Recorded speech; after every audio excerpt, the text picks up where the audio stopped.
আপনাদের স্বাগত জানিয়ে আমি আমার কথা শুনবার জন্য।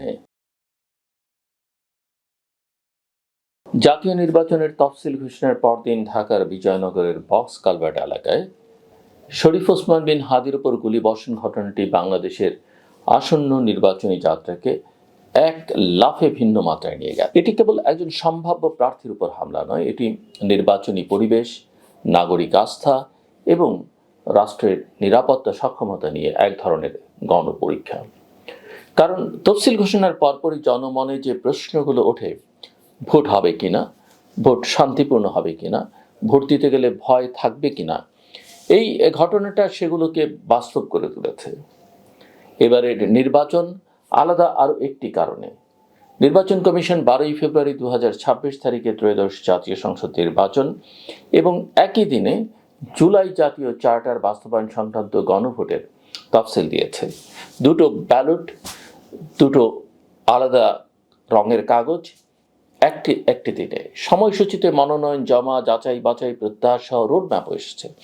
এই যুগপৎ নির্বাচন প্লাস গণভোট মানে হলো রাজনৈতিক প্রতিযোগিতা এবার কেবল সরকার গঠন নিয়ে নয়, রাষ্ট্র কাঠামো সংস্কার আলোচনা, ক্ষমতার ভারসাম্য ও প্রতিষ্ঠানগত বন্দোবস্ত নিয়ে।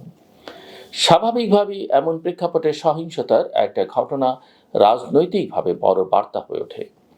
কারণ বার্তাটা শুধু প্রতিপক্ষকে ভয় দেখানো নয়, রাষ্ট্রকে বার্তাটা দেয়া, নির্বাচনকে অস্থির করাও সম্ভব। হাদিকে গুলি করবার ঘটনাটি কোথায়, কিভাবে, সেটাও গুরুত্বপূর্ণ। প্রকাশ্যে রাজধানীর ব্যস্ত এলাকায় জুমার নামাজের পরপর মোটর সাইকেল আরোহীদের হামলা, এসব উপাদান একসঙ্গে নিরাপত্তার দৃশ্যমান ব্যর্থতার ইঙ্গিত দেয়। একই সঙ্গে সংবাদ মাধ্যমে এসেছে যে হামলার আগে তিনি হুমকির কথা বলেছিলেন। বিদেশি নাম্বার থেকেও হুমকির উল্লেখ রয়েছে। হুমকি থাকা মানে তদন্তের জন্য স্পষ্ট কিছু কাজ থাকা, number trace, call detail, digital forensic, সম্ভাব্য থ্রেট অ্যাসেসমেন্ট, এসব। কিন্তু আমাদের রাজনীতির সংস্কৃতি হলো প্রমাণ ভিত্তিক প্রক্রিয়ার আগে ব্যাখ্যা ভিত্তিক প্রতিযোগিতা শুরু হয়ে যায়। কারা করলো, তার চেয়ে কে লাভবান হলো, এটাই হয়ে ওঠে প্রধান প্রশ্ন। ফলাফল তদন্তকে বাস্তব তথ্যের পথে চালানো কঠিন হয়ে পড়ে এবং সমাজ এক ধরনের দ্রুত রায় সংস্কৃতিতে ঢুকে যায়। এই প্রেক্ষিতে সরকারের প্রতিক্রিয়া ছিল দ্রুত এবং শক্ত ভাষায়। আইন শৃঙ্খলা বাহিনীর অল আউট ধরনের অভিযান, অপরাধীকে ধরিয়ে দিতে পারলে 50 লক্ষ টাকা পুরস্কার, আর স্বরাষ্ট্র মন্ত্রণালয়ের কোর কমিটির সভা। এসবের পর সরকার অপারেশন ডেভিল হান্ট ফেজ 2 শুরুর সিদ্ধান্তের কথা জানিয়েছে। উদ্দেশ্য বলা হচ্ছে অবৈধ অস্ত্র ব্যবহার করে নাশকতা ঠেকানো এবং সহিংস নেটওয়ার্ক দমন।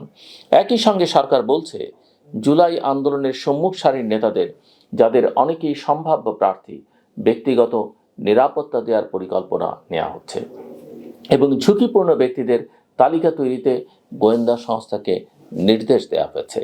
এখানে ইতিবাচক দিক হলো সরকার অন্তত স্বীকার করছে যে নিরাপত্তা প্রশ্নটি সাধারণ নয়, নির্বাচনকে কেন্দ্র করে এটি বিশেষ চ্যালেঞ্জ। কিন্তু দুর্বল দিকটাও খুব স্পষ্ট। ব্যক্তি নির্ভর নিরাপত্তা পরিকল্পনা থাকা মানে নির্বাচনী জনপরিসরের নিরাপত্তা নিশ্চিত হওয়া নয়। নির্বাচন মানে শুধু প্রার্থীকে পাহারা দেওয়া নয়, নির্বাচনের আসল পরিসর হলো জনসংযোগ, সমাবেশ, বাজার, রাস্তাঘাট, স্থানীয় পর্যায়ের সংঘাত, পোস্টার, দেয়াল লিখন, কেন্দ্রের আশপাশ, ভোটের দিন পরিবহন, এসবের নিরাপত্তা।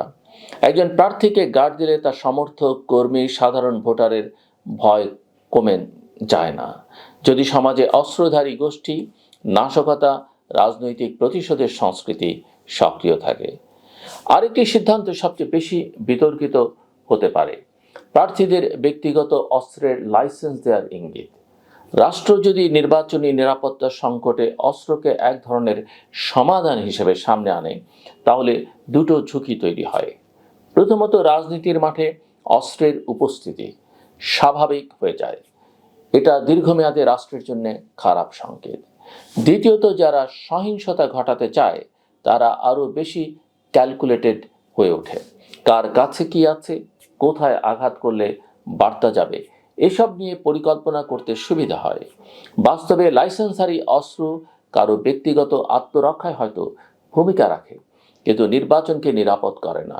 নির্বাচনকে নিরাপদ করে আইন প্রয়োগের সক্ষমতা, অপরাধীদের গ্রেফতার, মামলার কার্যকর অগ্রগতি এবং নাশক নেটওয়ার্কের লজিস্টিক ভাঙা। এখানে রাজনৈতিক দলগুলোর বক্তব্যেও একটি অভিন্ন সুর আছে।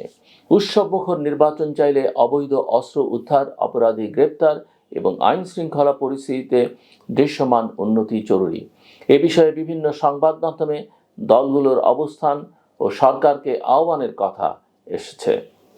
অর্থাৎ বিতর্কটা কেবল কে হামলা করলো নয়, বরং রাষ্ট্র কেন থামাতে পারল না এই প্রশ্নের দিকেও যাচ্ছে। এই ঘটনার আরেকটি বড় মাত্রা আছে। আওয়ামী লীগের অবস্থান নির্বাচন কমিশনের তফসিল ঘোষণার পর আওয়ামী লীগ তা প্রত্যাখ্যান করেছে এবং নিরপেক্ষ সরকারের অধীনে নির্বাচনের দাবি তুলেছে। একই সঙ্গে দলটির নিবন্ধন স্থগিত ও কার্যক্রম নিষিদ্ধ থাকায় তারা দলীয় প্রতীকে নির্বাচনে অংশ নিতে পারবে না, এটি বাস্তবতা। এই অবস্থায় রাজনীতির মাঠে একটা অদ্ভুত দ্বন্দ্ব দাঁড়ায়। একটি বড় রাজনৈতিক পরিচয় নির্বাচনী কাঠামোর বাইরে, কিন্তু তার ভোটার, সমাজ, স্থানীয় নেটওয়ার্ক, আবেগ সব ভেতরে। ফলে অন্য দলগুলো সেই ভোটারদের টানতে চাইবে এবং একই সঙ্গে বাইরে থাকা পক্ষের কিছু অংশ নির্বাচনকে প্রশ্নবিদ্ধ করতে চাইতেও পারে। এর সম্ভাবনাও রাজনৈতিক বিশ্লেষণে থাকবে। তবে সমস্যাটা হলো সম্ভাবনা যদি প্রমাণ হয়ে দাঁড়ায় তাহলে তদন্ত আগেই হেরে যায়। আমার কাছে সবচেয়ে উদ্বেগজনক দিক হলো রাজনৈতিক সহিংসতার পর আমরা খুব দ্রুত গল্প বানাই এবং গল্পটা এত দ্রুত জনপ্রিয় হয় যে প্রক্রিয়া তার পেছনে হাঁটে। একবার জনমনে একটি প্রধান সন্দেহ স্থির হয়ে গেলে তদন্তকারী সংস্থার উপর চাপ পড়ে, তারা যেন সেই ধারাকেই সত্য প্রমাণ করে। এতে প্রকৃত অপরাধী পালানোর সময় পায়, আলামত নষ্ট করবার সুযোগ পায়, সাক্ষীদের ভয় দেখানোর সুযোগ পায়। উল্টো দিকে নির্দোষ কেউ সাইজ হয়ে যেতে পারে অথবা রাষ্ট্র রাজনৈতিক চাপ সামলাতে গিয়ে, দ্রুত ফল দেখাতে গিয়ে ভুল পথে যেতে পারে। নির্বাচনকে নিরাপদ করতে হলে তাই কেবল অভিযান নয়, তদন্তকে রাজনীতির শব্দ থেকে আলাদা করতে হবে। তাই এই মুহূর্তে রাষ্ট্রের সামনে তিনটে কাজ সবচেয়ে জরুরি বলে আমি মনে করি।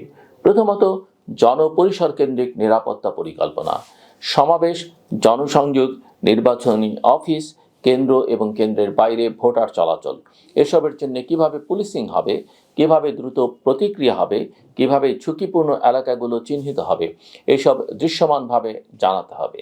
দ্বিতীয়ত, অস্ত্র উদ্ধার অভিযানকে ফলাফল নির্ভর করতে হবে। কত অস্ত্র উদ্ধার হলো, কোন ধরনের নেটওয়ার্ক ভাঙা হলো, কিভাবে যাচাই হলো, এসব নিয়ে নিয়মিত আপডেট আস্থা তৈরি করে। তৃতীয়ত, বিচারিক ধারাবাহিকতা, গ্রেপ্তার হলে যেন চক্র ভেঙে যায়। জামিন প্রক্রিয়া, মামলা দুর্বলতা, তদন্ত শৈথিল্য, এই পুরনো ব্যর্থতার জায়গাগুলো শক্ত করা না গেলে নতুন নামের অভিযানও পুরনো ফলই দেবে। 12ই ফেব্রুয়ারির নির্বাচন ও গণভোট বাংলাদেশের জন্য একটি ঐতিহাসিক পরীক্ষা। এই পরীক্ষায় সবচেয়ে বড় প্রশ্ন কারা জিতবে নয়, প্রশ্ন হলো ভোটার কি বিশ্বাস করবে যে তার নিরাপত্তা রাষ্ট্র নিশ্চিত করতে পারে এবং তার ভোট সত্যিই ক্ষমতার ভাষা। ওসমান হাদির উপর হামলা আমাদের মনে করিয়ে দিল, নির্বাচনকে ভয়হীন না করতে পারলে তফসিল ঘোষণাই যথেষ্ট নয়। ভোটকে উৎসব মুখর করতে হলে ভয়কে হারাতে হবে, শুধু বক্তব্যে নয়, প্রমাণে, শুধু অভিযানে নয়, জবাবদিহিতে, শুধু প্রতিশ্রুতিতে নয়, বাস্তব নিয়ন্ত্রণে। যদি রাষ্ট্র সেটা পারে তাহলে এই ধাক্কাটাই হয়তো এক ধরনের টার্নিং পয়েন্ট হবে, আর যদি না পারে তাহলে আমরা আবারও এমন এক নির্বাচনের দিকে যাব যেখানে ব্যালটের আগেই গল্প যেতে চায় এবং গণতন্ত্র হারতে থাকে নিঃশব্দে। আমার কথা শুনবার জন্য অসংখ্য ধন্যবাদ। আপনাদের সবার জন্য শুভকামনা।